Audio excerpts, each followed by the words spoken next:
Mon Dieu, excusez. Salut tout le monde, bienvenue sur ma chaîne Étincelle et Brillantine. Ça, c'est la beauté du naturel, hein? On va dire ça comme ça. Donc, bienvenue. Aujourd'hui, on est mercredi 27 janvier. Je vais juste revenir rapidement sur la vidéo que j'ai faite hier, que j'ai mise en ligne hier. En fait, vous allez remarquer dans l'introduction, dans la conclusion, là, si vous allez voir que je ne suis pas habillée pareil. Je l'ai tournée en fait sur 2 journées, donc lundi et mardi. Je ne vous cacherai pas que ça n'a pas été des journées faciles là, avec les enfants, ces 2 journées-là. Donc malheureusement, je l'ai faite sur 2 journées. Également, j'aurais voulu, quand j'ai fait la préparation de mes couleurs pour mon diamond painting, j'aurais voulu vous faire une petite jasette, là, puis que ça coule bien. Mais ça n'allait pas du tout, là. Premièrement, les sacs de couleurs font énormément de bruit. J'étais pas prête. Ça allait un peu tout croche. Donc, ça n'allait pas, là. Les sujets non plus, ça venait pas facilement, là. Comme je vous dis, ça a été quand même des journées un peu plus difficiles. Donc, on ne reviendra pas là-dessus. Donc, j'ai avancé le moment où je prépare les diamants pour aller directement à la conclusion.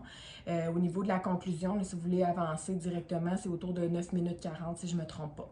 Je vous montre la toile et je vous montre la préparation que j'ai faite. Donc, voilà pour ce qui est du vidéo que j'ai mis en ligne hier.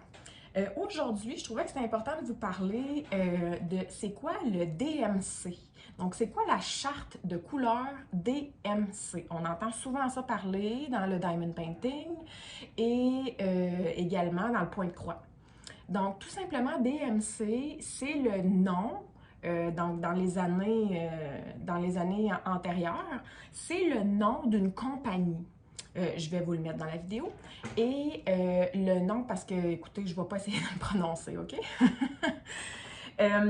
Cette compagnie-là, dans le fond, ont décidé de faire une charte universelle avec des couleurs pour le point de croix. Donc, on le sait, le diamond painting, ça vient à la base, ça vient du point de croix. C'est une charte, c'est ça, ça le dit tout simplement. C'est une charte universelle et c'est toutes les couleurs qu'il y a. Il y a 454 couleurs, si je ne me trompe pas. Dans le DMC ordinaire, là, dans le DMC normal. Par contre, on peut ajouter aussi toutes les couleurs AB, donc qui sont les couleurs Aurora Borealis, donc aurore boréale, qui sont, donc je vous l'ai présenté aussi vite fait dans la vidéo d'hier, c'est comme... il y a comme une petite couche de brillant supplémentaire sur les couleurs. Il y a ces couleurs-là. Il y a également des strass qui sont vraiment comme vraiment un brillant. C'est carrément un brillant. Il y a des diamants spéciaux, il y a donc il y a toutes sortes. Il y a les Diamond Dots aussi, qui est comme un autre charte, exemple. Vous pouvez acheter aussi sur le site de Diamond Dots et tout ça. Donc, il y a vraiment plusieurs types de diamants. Mais si on s'en tient aux diamants normaux, donc ce qu'on retrouve la plupart du temps, les diamants carrés, les diamants ronds, qui est dans la charte DMC. Donc, la charte DMC, c'est ce qu'on retrouve là, dans la légende d'un diamond painting. Si vous le voyez ici, j'ai le doigt direct dessus. Donc, vous avez le numéro, sur chaque toile, c'est différent, là, mais vous avez le numéro de 1 à peu importe le nombre de couleurs. Vous avez en fait, le symbole qu'ils ont donné dans cette toile-là, à ce numéro-là. Et tout au bout, vous avez le DMC. Donc, ça ici, c'est universel. Donc, la couleur 310 qu'on retrouve ici, qui est la couleur noire, qui est vraiment le noir, noir, noir, c'est le même noir 310 pour toutes les toiles. Donc, c'est vraiment une charte, je vais le dire encore une fois, universelle. Ce qui nous amène à, est-ce que ça vaudrait à ce moment-là la peine de garder nos diamants? Parce qu'avec la charte, on pourrait inscrire sur les couleurs de diamant quelle est la couleur, justement, et les garder pour autre chose. Donc, je vous dirais que oui, ça peut être pratique de garder les diamants. Ça peut être pratique si vous voulez justement dans d'autres toiles, vous avez des diamants manquants. Si vous voulez dépanner quelqu'un autour de vous ou dans le Québec ou peu importe, lui envoyer par la poste, peu importe, si vous voulez dépanner quelqu'un qui a des diamants manquants, si vous voulez faire du bricolage, des cartes de Noël, des des boules de Noël, des bricolages de toutes sortes. Si vous voulez faire des bricolages de toutes sortes, vous pouvez utiliser exactement les diamants qui vous avez à la fin, donc les diamants en surplus sur une toile. Écoutez, vous pouvez les utiliser pour plein de raisons, dans le fond. Donc, c'est vraiment libre à vous de les garder ou de ne pas les garder. Il y en a qui, tout simplement, les jettent aux poubelles. Moi, je préfère les garder parce que, justement, j'ai un projet en tête et je vous en parlerai. Je vous en reparlerai. Donc, dans le fond, c'est ça. Si vous voulez les garder aussi, parfois, on ressort la toile après quelques mois qu'elle a été rangée dans un portfolio. Oups, il y a des diamants qui sont tombés. Ben, au moins, si on les a gardés, on peut remettre les diamants sur la toile. Même chose, même si vous l'affichez sur les murs, exemple, s'il y avait des diamants qui tombaient, donc vous pourriez les remettre sur la toile. Donc, ça peut toujours être pratique de les garder. Si vous n'êtes pas obligé, c'est vraiment pas une obligation, mais c'est ça. Ça peut vous donner une petite piste de solution sur pourquoi les garder, pourquoi ne pas les garder. La seule chose que vous devez savoir, c'est que la charte DMC, qu'est-ce qui arrive? C'est que c'est le même code universel. Par contre, entre certains vendeurs, ben en fait, entre les vendeurs en général de Diamond Painting, il peut y avoir une différence dans le ton de la couleur. Donc, exemple, ben là, c'est sûr que le noir, je ne vous donnerai pas ça comme exemple, mais exemple, la couleur 602 ici, c'est comme un petit rosé. Bien, peut-être que le rosé de Diamond Art Club, ça ne sera pas le même petit rosé exactement du vendeur, exemple, Home Fun sur AliExpress. Donc, ça se peut que vous ayez deux petits sachets au final de deux Diamond Painting différents et qui portent le même numéro DMC, mais que la couleur ne se ressemble, oui, mais n'est pas le même ton. Ça se peut. Ce que je vous conseille de faire, c'est de les garder quand même, mais de les mettre dans deux sacs séparés avec le même code de couleur et de tout simplement les insérer dans votre rangement. Là, vous allez probablement vous poser la question, mais dans quoi on met qu'est-ce qu'on utilise comme rangement pour mettre nos diamants de surplus? Donc, je vais vous montrer ce que moi j'utilise comme rangement. Vous n'êtes pas obligé, vous pouvez faire ce que vous voulez, mais moi, ce que j'utilise, c'est ce qui prend le moins de place. La seule chose que je trouve plate avec les diamants de surplus à la fin et le rangement, c'est de le faire. C'est plate. Je vais vous le dire, là, c'est sûr que c'est plate.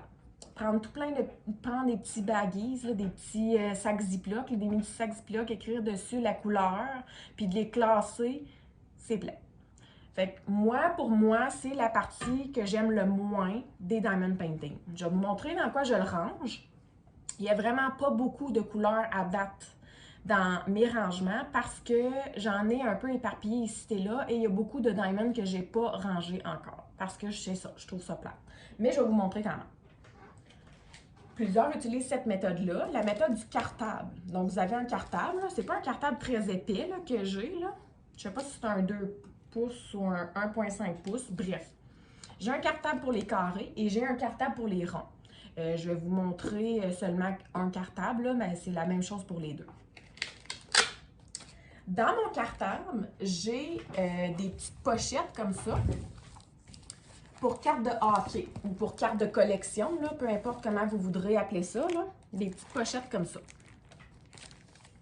Donc, j'ai 9 pochettes là, par côté et j'ai mis le numéro de chacun des couleurs DMC sur les petites pochettes. Si vous voulez savoir c'est quoi les numéros, parce que les numéros passent du coq à l'âne, ça commence à 150, puis ça s'en va, puis ça va finir à 5200, tu sais là, puis il y a juste 400 couleurs, 400 quelques couleurs. Donc c'est sûr que ça passe du coq à l'âne. Si vous voulez savoir c'est quoi les couleurs exactes, il existe des applications. Mais en fait, moi, j'utilise une application. Sinon, vous pouvez commander. Moi, je vais vous le dire, là, j'ai commandé des feuilles de collants comme ça, avec toutes les couleurs, et puis je les ai simplement décollées et collées un par un. Donc, c'est sûr que moi, je me suis pas tapé cette job-là toute seule. J'ai tout simplement commandé sur Internet. Moi, je l'ai commandé sur Ali. Ça a pris du temps à arriver. Il y en a aussi sur Amazon.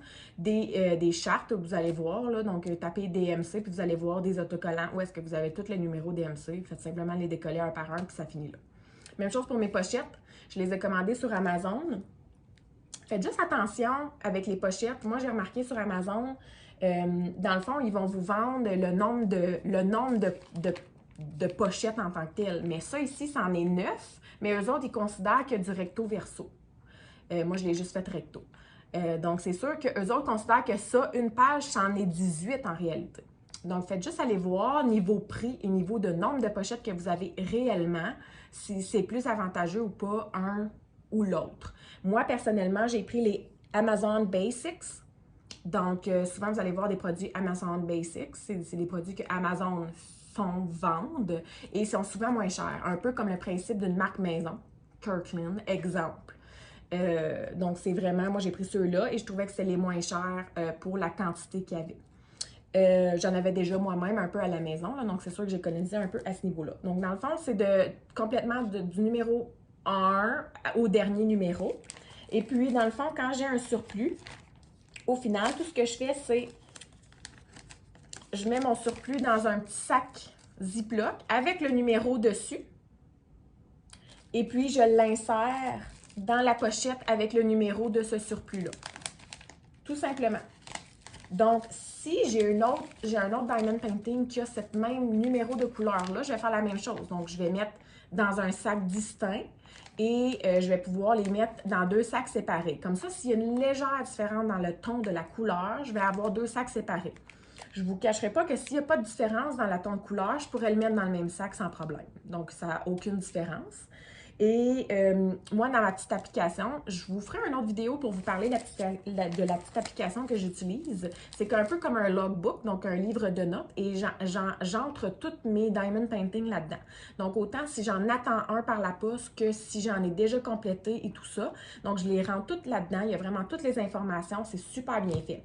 Vous pouvez rentrer le nombre d'heures que vous faites, vous pouvez mettre des photos, vous pouvez rentrer la grandeur, le prix du Diamond Painting, à quelle date vous l'avez commandé, à quelle date vous l'avez commencé, vous l'avez terminé, si vous l'avez donné en cadeau, en rond, en carré. Donc, il y avait vraiment une myriade d'informations dans cette application-là. C'est une application qui est gratuite, donc vous n'êtes pas obligé de la payer, c'est super.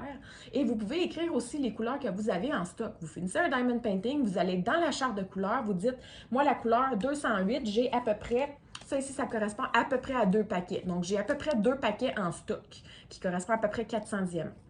Donc, j'ai à peu près 2 paquets en stock, je l'écris et ça finit là. Quelqu'un sur un groupe Facebook demande « Avez-vous la couleur 208? Il me manque 2 paquets. » Oui, j'ai 2 paquets, je t'envoie ça par la poste. Donc, ça peut être une façon de procéder. Sinon, je ne vous le cacherai pas que oui, quand le cartable devient bien plein, ça pourrait prendre de la place. Puis, est-ce qu'on en a vraiment besoin? Il y en a qui mettent juste tous les diamants dans un gros pot pour faire de la décoration.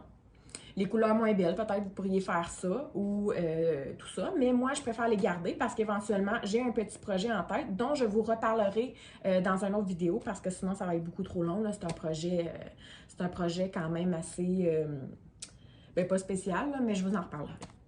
Donc, c'est la façon que j'utilise. Donc, si vous faites le tour là, comme ça, j'en ai plusieurs là, ici et là, des couleurs là, ici et là qui sont à l'intérieur de mon cartable. Moi, j'ai un cartable en rond, en carré. J'ai déjà vu des gens qui mettaient dans le même cartable ou même qui mélangeaient les ronds et les carrés dans le même petit sac Ziploc. Donc, c'est vraiment comme vous préférez. Les sacs Ziploc, souvent avec certains, et lorsque vous commandez beaucoup de Diamond Painting, souvent avec certains des Diamond Painting, vous en avez qui vous envoient avec. Donc, personnellement, j'en avais acheté, mais j'en ai eu assez ici et là de toutes mes Diamond Painting dans les petits toolkits que j'aurais pas eu nécessairement besoin d'en acheter. Donc, peut-être attendre d'avoir un stock un peu plus gros pour voir ce que vous avez. Sinon, je sais que le Dollarama aussi vend des petits sacs Ziploc. Ça peut être une option. Par contre, est-ce que c'est un produit essentiel en ce moment au Québec? C'est ça. Donc, c'est ce qui est pour la charte DMC, la façon des ranger. Je vous reviendrai, comme je vous dis dans une autre vidéo, sur moi, mon projet à long terme pour le fait que je garde les diamants. Je vous reviendrai aussi avec comment sceller une toile. On fera ça ensemble bientôt. Ce qui empêche justement ou ce qui évite le plus possible que les diamants tombent de la toile. Puis les raisons pour lesquelles on pourrait en sceller, ne pas sceller et les différents produits qui sont utilisés. Donc moi, sur ce, aujourd'hui, je vous laisse là-dessus parce que je vais finalement commencer ma toile qui est juste ici. Donc ma toile je vais vous la remontrer la dernière fois, là, de Diamond Art Club. La toile s'appelle Fixer Uppers.